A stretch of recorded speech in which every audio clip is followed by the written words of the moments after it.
밝혀지지 않은 진실.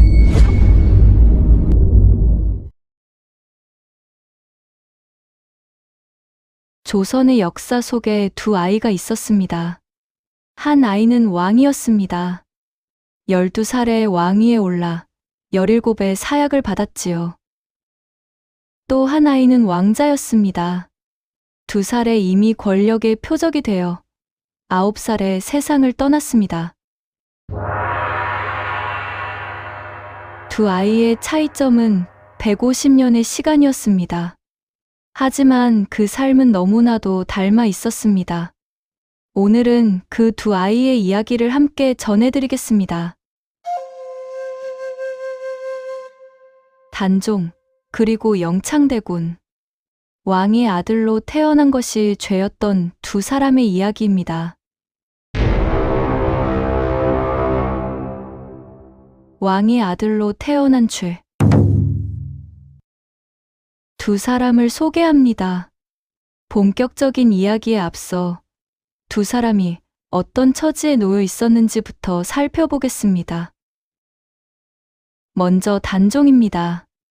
단종은 조선 제5대 왕 문종의 외아들로 태어났습니다. 어머니는 단종을 낳다 그날로 세상을 떠났지요. 아버지 문종 역시 재위 2년 만에 눈을 감았습니다. 정통성만큼은 완벽했습니다. 하지만 그를 지켜줄 사람은 아무도 없었습니다. 영창대군은 조선 제14대 왕 선조의 외아들이었습니다. 선조에게는 수많은 후궁 소생 서자들이 있었지만 정실 임모광우에게서 태어난 적자는 영창대군 단 한 명이었지요. 적자라는 사실이 그를 특별하게 만들었고 동시에 그것이 그를 위험하게 만들었습니다. 두 아이의 공통점이 보이시나요? 아버지를 일찍 잃었습니다. 그리고 살아있다는 것 자체가 권력을 노리는 누군가에게 위협이었습니다. 이것이 두 사람의 비극이 시작된 이유였습니다. 1장, 아버지가 남긴 것. 1452년, 문종이 세상을 떠났습니다. 재위 2년 2개월. 너무나 짧은 치세였습니다. 그는 죽기 전 영의정 황보인과 좌의정 김종서를 불러 간곡히 부탁했다고 전해집니다. 내 아들을 잘 부탁하오. 그 말에 얼마나 많은 불안이 담겨 있었을지 우리는 짐작만 할 수 있을 뿐입니다. 선조 역시 마찬가지였습니다. 1608년 선조가 갑작스럽게 세상을 떠났습니다.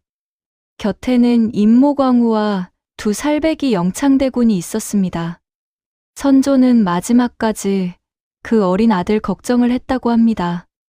광해군이 왕이 된 이상 적자인 영창대군의 존재는 그 자체로 위협이 될 수 있었으니까요.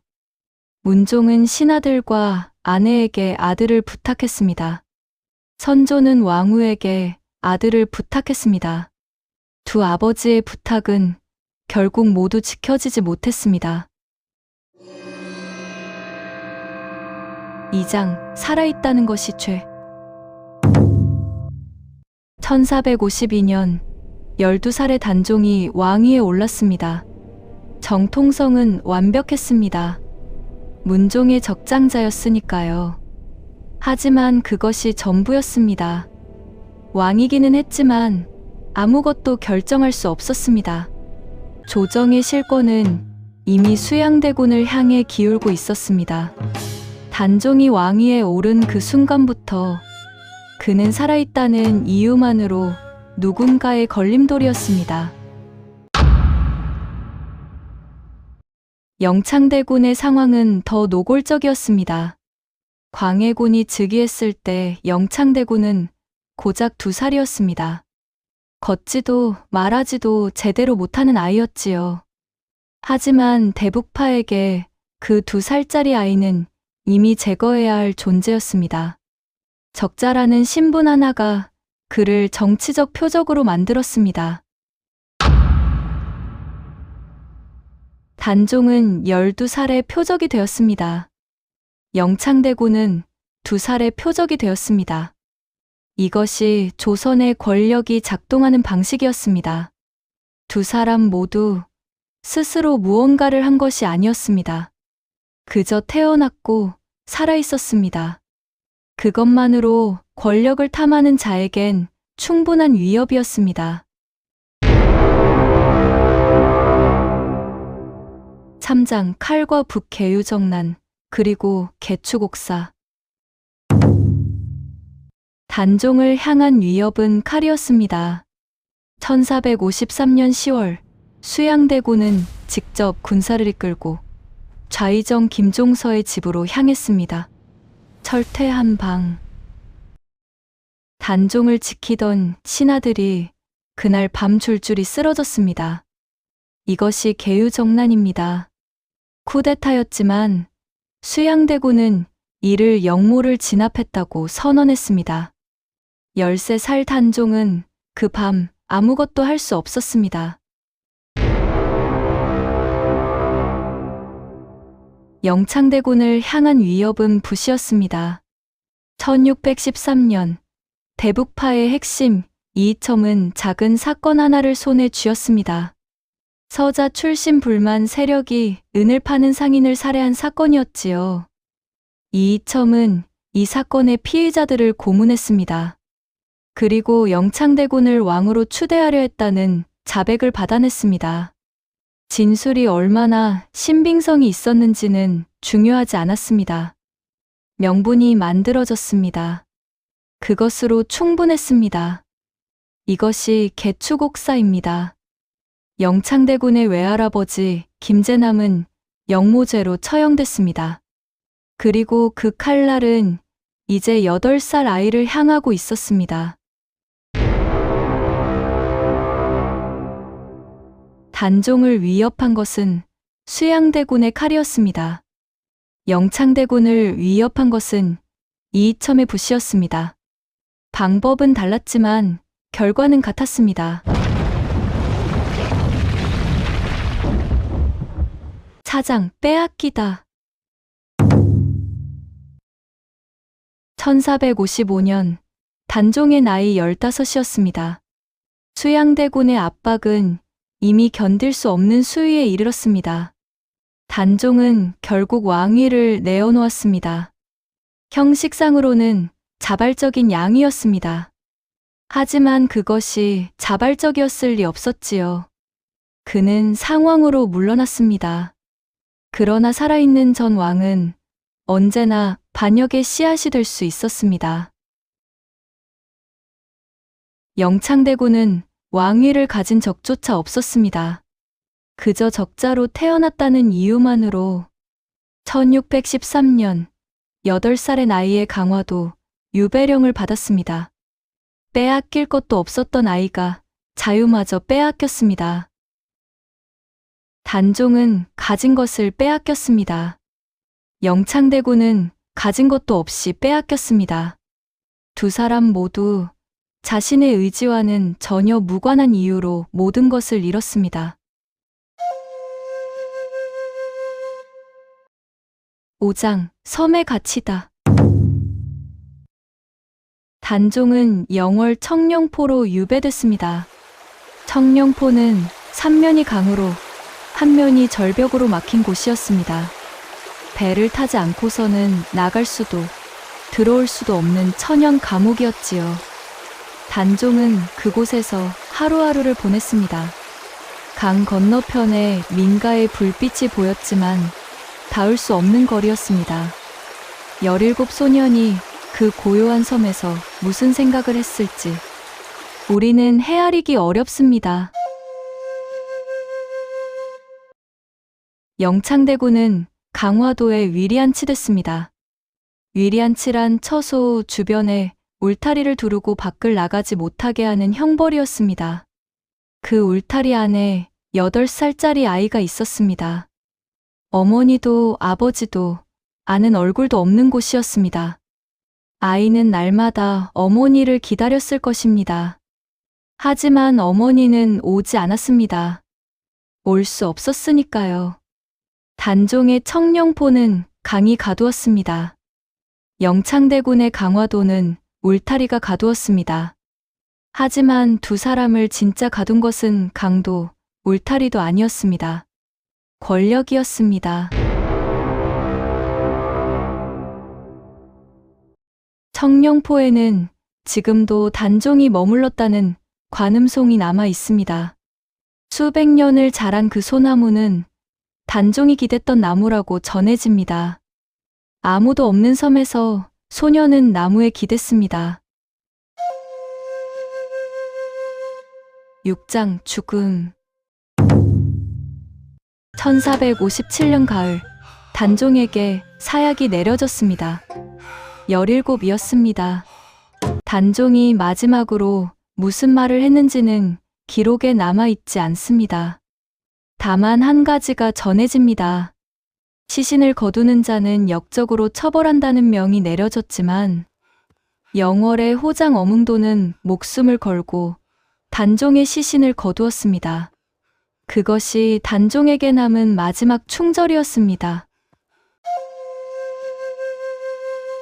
1614년 겨울, 영창대군이 강화도에서 숨을 거뒀습니다. 9살이었습니다. 공식 기록에는 병사라고 적혀 있습니다.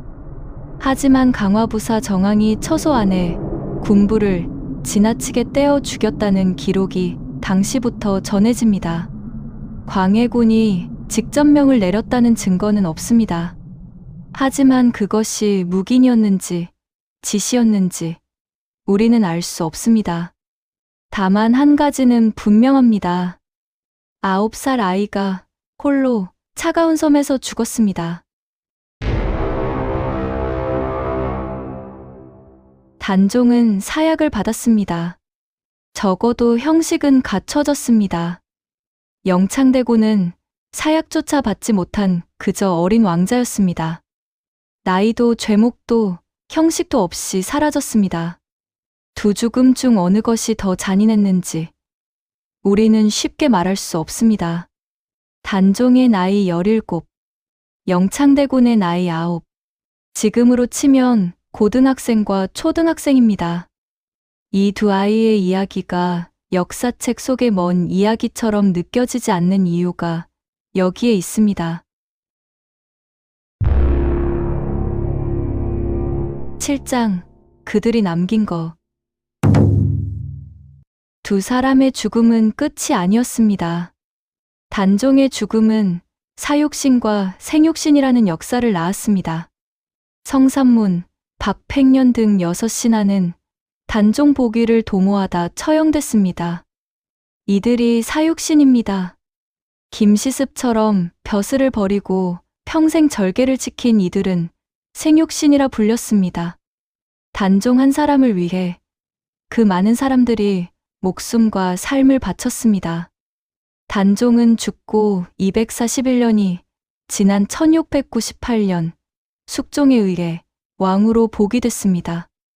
노상군에서 단종대왕으로 긴 시간이었습니다. 영창대군의 죽음은 인조반정의 불씨가 됐습니다. 서인 세력은 영창대군 사사와 임목대비 유패를 묻고 폐모살제라 부르며 광해군을 몰아낼 명분으로 삼았습니다. 1623년 인조반정이 성공하고 영창대군은 즉시 복권됐습니다. 죽은 지 9년 만이었습니다. 두 사람은 살아서 아무것도 이루지 못했습니다. 하지만 그 죽음은 역사를 바꾸었습니다. 이것이 역사의 아이러니입니다. 에필로그. 단종과 영창대군 150년을 사이에 두고 살았던 두 사람입니다. 한 명은 왕이었고 한 명은 왕자였습니다. 한 명은 17에 한 명은 9에 세상을 떠났습니다. 두 사람에게 죄가 있다면 단 하나였습니다. 권력자에게 위협이 되는 자리에 태어났다는 것. 단지 그것뿐이었습니다. 한눈에 볼 수 있도록 표로 만들어 보았습니다. 신분부터 보겠습니다. 단종은 조선의 6대 왕이었습니다. 영창대군은 선조의 적통 왕자였습니다. 유배 당시 나이로 단종은 16살이었고 영창대군은 8살 어린 아이였습니다. 두 아이의 사망 나이는 단종은 17, 영창대군은 9살이었습니다. 역사는 이 두 아이를 잊지 않았습니다. 하지만 한 가지는 되돌릴 수 없었습니다. 그 짧았던 삶 자체는 그 누구도 돌려줄 수 없었습니다. 왕의 아들로 태어난 것이 죄였던 두 아이의 이야기였습니다. 오늘 영상이 인상 깊으셨다면 구독과 좋아요 부탁드립니다. 다음 영상에서 또 만나 뵙겠습니다. 이스코리언이었습니다.